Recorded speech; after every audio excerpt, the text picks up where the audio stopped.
Hello, Sunny စနေကဒီနေ့မှာတော့ဘာတရီမိုး channel ဒီလိုရေမိုးကောင်းကောင်းလေးသုံးနေတယ် long list နဲ့ပြည့်ချင်တယ်။ဟောတန်းရေမိုးစစ်စစ်မှာ80%လောက်ရှိကို inspire ယူထုတ်ထားတဲ့ရေမိုးကောင်းလေးတစ်ခုနဲ့ပြန်မိတ်ဆက်ပေးပါမယ်။ရေမိုးကောင်းလေးကတော့ဗာလဲဆိုရဲဖျားကြီးခုနကတော်မှာဆိုရမ်းကြိုက်နေတဲ့အနက်လေးလေးနဲ့မိတ်ဆက်ပေးပါမယ်။ရဲဖျားကြီးထုတ်ထားတဲ့ဒီအနက်လေးလေးခလေးရှိလို့ရောက်ထားတယ်ပေါ့နော်။ခြာလေးမျိုးလုံးနဲ့ဆက်ရကြိုက်တယ်။အခုနောက်ပြီးတော့ကြံကာလာတွေရောက်တော့မှဖြစ်ပြီးအတွက်ကြံကာလာမှာဒီတင်းတင်းလေးအနံ့လေးနဲ့ရှောက်လေခြင်းလေးတွေလည်းကောင်းတာနဲ့စော့ကြည့်သေးကြည့်ခြင်းနဲ့ဒါလေးဒီရေမိုးလေးနဲ့ဘယ်လာလေးချော့ပေါ့နော်ဒီတော့လို့ဆိုရင်စော့ကြည့်တဲ့ဒီမိုးအတွက်ပဲရေမိုးတွေကသုံးကြတာလည်းမဟုတ်ဘူးဒါမျိုးဒီအမွှေးနှံတာရေးဖြစ်တဲ့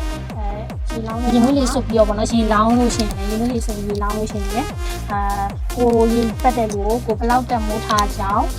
ကိုချရတော့၎င်းဒါမှမဟုတ်ကိုရဲ့အမီပုံရင်းတွေမှာရေကိုတမိုးထားရဲဆိုတဲ့တင်ကြလေးပြချင်လို့ရှိရင်ဒီလေးရဲ့မှာအမွှေးနှံတာရေးလေးထည့်လောင်းခြင်းအပြင်ပေါ့နော်ဒီလေးရဲ့ပမာရင်ကျင်းလေးတိုင်းနေတယ်ဒီလိုဒီစတဲ့ရလေးတော့၎င်းအမှန်မှာမွေးနှံတာရေးလေးနှံတာချမ်းပြီးတော့ဘုရားအိုးကတ်လိုက်တောက်ကတ်လိုက်ရှိတယ်လေအဲ့လိုမျိုးလေးပါလေဒီကောင်းကောင်းလေးတွေဟိုမှာရှိထားရဲစောင်းထားရဲဆိုလို့ရှိရင်ဟိုအကြံပေးပါလားပေါ့ဒီနေ့စတဲ့ရလေး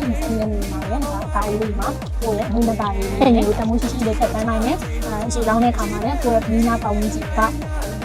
ကိုယ့်ရဲ့ခြေရပြီးကိုတမိုးထားကြောင်းဒီလိုနှံတာရေးပေါ်ပြချင်တာဖြစ်တယ်ကိုယ့်ရဲ့ချင်းချင်းပါရေးအများကြီးပေါ်ပြလာတယ်ဒါလေးကိုကျွန်တော်ရှယ်လေးလုပ်ပြီးတော့အလုပ်ကြောက်တယ်ဆယ်မိုးလေးလေးအနက်လေးနဲ့ပြောပြပြီးတော့အချာလေးရဲ့ဖြစ်တဲ့ပုံစံလေးနဲ့မှာပထမအကျိုးအကြတဲ့မှာလူကြီးမျိုးကြီးအမှရှိရှိထားတဲ့ဒီလေးအနက်လေးမျိုးလေးနဲ့ပေါ့နော်အနက်လေးမျိုးလေးနဲ့ဒီရက်ဒီလေးစကားလို့ရတဲ့အားကိုရှယ်လေးလုပ်ပြီးပါမယ်ပြောပြပြီးပါမယ်